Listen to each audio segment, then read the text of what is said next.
Let me welcome Emily.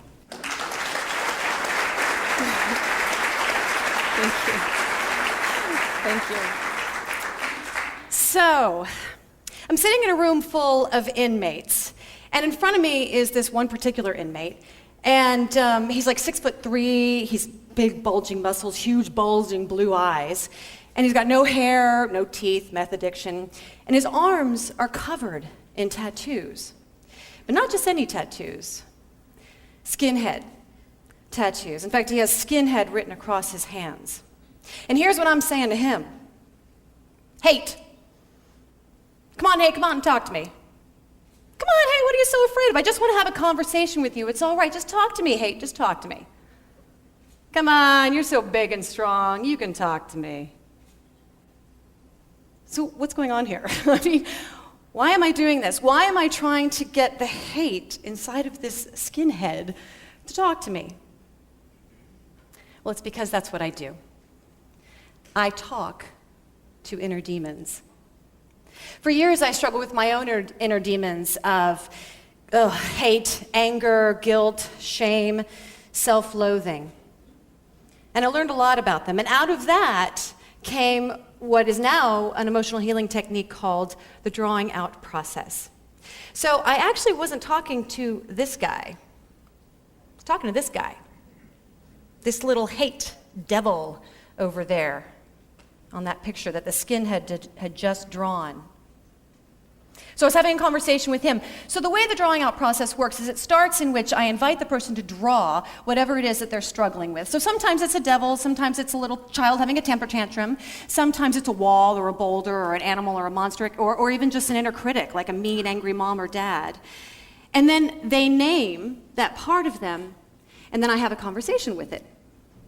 And then through that conversation, I find out whatever it is that I need to find out in order to help that part of them feel more at peace, so that the person themselves can feel more at peace. And over the years, I've had conversations with hundreds, if not thousands, of these inner demons, and they've taught me a lot, some of which I'll share with you today. But first, I want to look at how is it that we typically view our inner demons. And when I say inner demons, I mean, you can call them the ego, the saboteurs, gremlins, negative thoughts, negative emotions, negative programs, whatever you want to call it. I'm just going to call it inner demons for the sake of brevity here. So how do we typically see these parts of us? We see them as bad, don't we? Because they make us do and say and think and feel really bad things. I mean, I don't want to say those things. I don't want to feel those things. So then what do we do with them? We struggle with them. We struggle with these parts of us so that we won't think that way or feel that way. We suppress them, we numb them, we argue with them, we do anything we can not to feel and think and behave that way, don't we? But what if we're wrong? What if we, and the way we've been taught to see and treat these parts of us, what if it is completely wrong? I have a client who was in and out of drug rehab for about 5 to 6 years, and she came to me the night before she was about to go to her another stint in drug rehab, and she was terrified. Why was she terrified? Well, she was afraid she was going to fail yet again because she hadn't made it through before. So I invited her to identify whatever it was that was underneath all this drug addiction. And she drew this little demon, in this case. She drew a demon. It was like a little demon with a white mask, was what it looked like. And she said this thing scared the hell out of her. She saw it in her dreams. Sometimes she saw it during the day, and it just freaked her out. And the only time she saw it was when she was sober. So she drew this part of her. She named it Demon. And I had a conversation with it. And sure enough, it was trying to scare her, it said. Why was it trying to scare her? Why was it trying to scare the hell out of her? Well, through the conversation, I discovered that it was just trying to get her attention. Why was it trying to get her attention? Because it was lonely, and it just wanted a friend. I'm here to tell you that the way we have been taught to see and treat these parts of us that we consider so demonic and so bad, that the way we've been taught to see them is completely wrong. You want to know the truth about inner demons?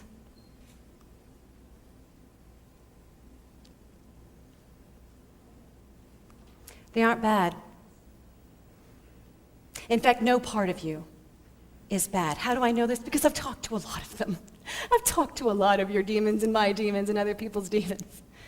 And every single one of them, I've found that they all have good intentions for you. They're actually trying to help you. They aren't trying to hurt you. The only thing is their methods may not be so good. They may not be so helpful. They may have learned it from someone who treated you badly in your life, or whatever the case may be. But their intentions are always good. Either they're trying to love and protect you, or they're trying to get love and protection from you. They don't know that they're hurting you.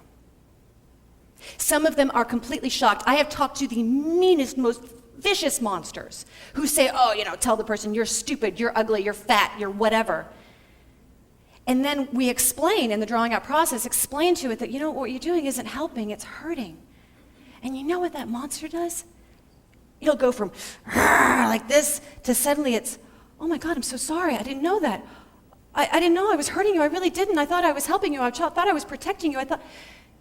Become completely, they just dissolve into contrition and sweetness and apology. Most of them don't know. And the ones that do know, like that woman's demon, the ones that do know, they're doing it to get your attention, because really what do they want? They want your love. They want your friendship. They want a hug. Fighting them doesn't work.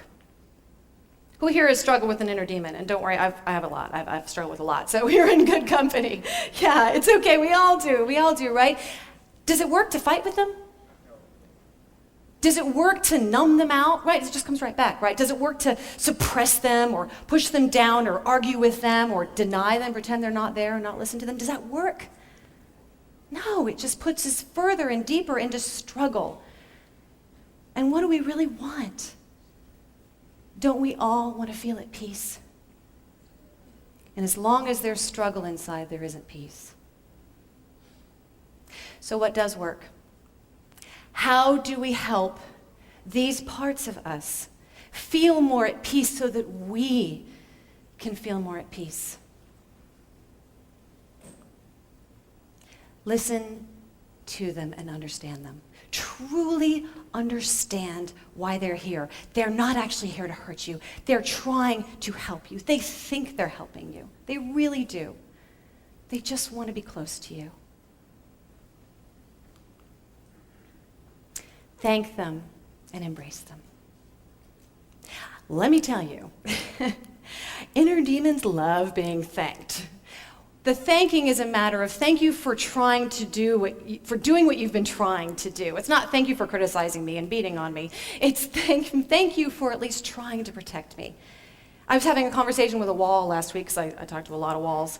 And when the man thanked this part of him, it was this very mean, angry wall, and it was standing there trying to protect him.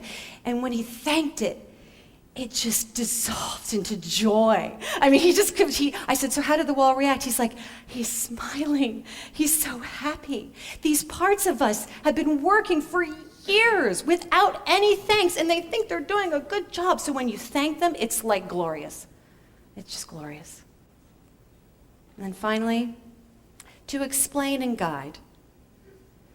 Because as I said, sometimes these parts of us learn not very helpful ways of protecting us. Or what they were doing was protecting us extremely well at the time, maybe to help us survive. We needed them. But now maybe we don't anymore, but they're still doing their jobs. So it's just a matter of guiding them into what's a better way to love and support you. These are some images by people who've been through the drawing out process and done these things, faced and embraced their inner demons. And as you can see, mean, vicious critics become supportive best friends. And sad, wounded, powerless children decide that, you know what, it's okay, they can go scamper off and play on the playground. And violent defenders become loving, wise protectors. You have the power to feel at peace with yourself, but it is not through judging, fearing, condemning any part of you. It's through loving, embracing, and understanding every part of you. As Martin Luther King said, darkness cannot drive out darkness. Only light can do that. Hate cannot drive out hate. Only love can do that. So speaking of hate, you're probably wondering what happened to this guy. Hate. Well, he did finally talk to me. He was pretty pissed. He was not happy to talk to me, but he did finally talk to me. And we had a good conversation, and I found out that underneath all that hate, that basically there was this huge well of sadness and grief, and that hate, all he was trying to do was to protect this man from feeling that pain. Within about 20 minutes, this skinhead's 30 years of pain and rage and hate dissolved into peace and understanding. He's here today. I'd like him to stand up, please.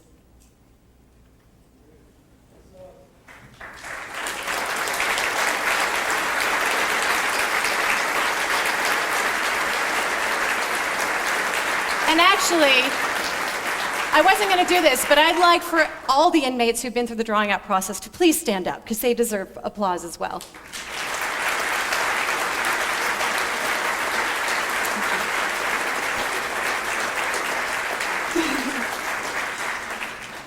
So now I ask you,